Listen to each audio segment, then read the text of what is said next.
Pour ce deuxième atelier, on va faire quelque chose de très différent de ce qu'on a pu faire les fois précédentes ou même ce matin.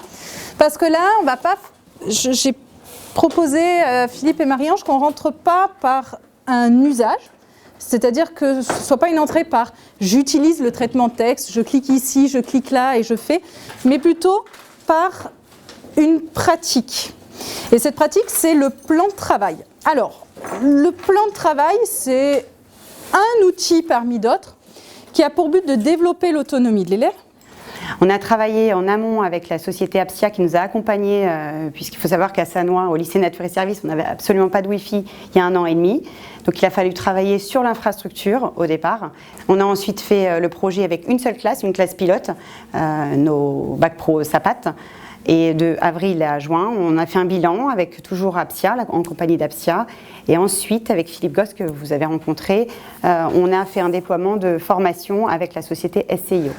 Chez Orange, on a la possibilité de choisir sa fin de carrière. J'ai décidé de l'aménager pour apporter mes compétences digitales et numériques au lycée Nature et Services. J'ai commencé en janvier 2019, d'abord dans une immersion au sein de l'établissement, dans les classes, pour voir un peu l'état des lieux. Et progressivement, j'ai pu définir un certain nombre de chantiers à mener et validés par le chef d'établissement et son équipe. Alors, le lycée Nature et Services est parti sur un déploiement de tablettes iPad. Au départ, sur les premières années de CAP en 30, en fait, les promotions en 30. Et finalement, à la demande des enseignants, nous sommes partis sur un déploiement total au lycée Nature et Services. Donc, déploiement de tablettes pour tous les élèves. Voilà les objectifs que je devais réaliser. Voilà ma réalisation. On peut mettre des listes d'objectifs. L'élève peut garder une trace de son cheminement par un texte qu'il va écrire, une carte mentale qu'il va réaliser. Bon, ça c'est un modèle parmi tant d'autres. Vous n'êtes pas obligé de suivre exactement ce modèle. Je vous en montre un. Donc les objectifs, c'est absolument pas de faire du 100% digital. C'est pas mon souhait en tout cas en tant que responsable pédagogique, mais c'est d'apporter un outil de différenciation, d'individualisation des pratiques, un outil complémentaire aux pratiques actuellement mises en place par les enseignants.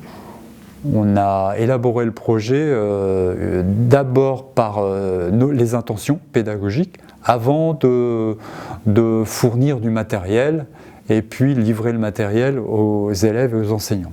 Et maintenant, en parallèle du déploiement, on forme les enseignants à la prise en main de ce nouvel outil. On a mis en place le quart d'heure numérique, donc tous les lundis pendant notre réunion pédagogique, un enseignant, ou pas d'ailleurs, ça peut être aussi un éducateur ou un membre de la direction, présente un outil ou présente quelque chose qu'il a fait, qu'il a expérimenté avec ses élèves.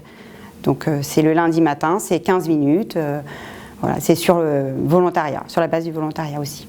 Et le café numérique, parce que je crois vraiment à la formation entre pairs, en plus de cette formation que l'on fait avec SCIO, on a aménagé un espace convivial donc avec le café et on y a apporté donc un manche debout, des tables hautes et des chaises avec un écran pour que les enseignants puissent s'installer, boire le café et en même temps travailler avec leur tablette, échanger.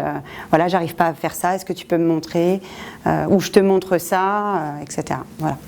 L'avenir de ce projet, c'est de maintenir un rythme de croisière avec tous les enseignants, tous les élèves déjà dans le lycée, plus les promos entrantes qui arriveront l'année scolaire prochaine, et de les embarquer dans un programme d'abord de formation, de prise en main. Et puis les familles. On a envie de faire intégrer les familles dans notre projet numérique. Et je terminerai par les entreprises avec lesquelles on travaille de manière étroite, mais là avec le numérique. Les entreprises de stage qui accueillent nos élèves en stage.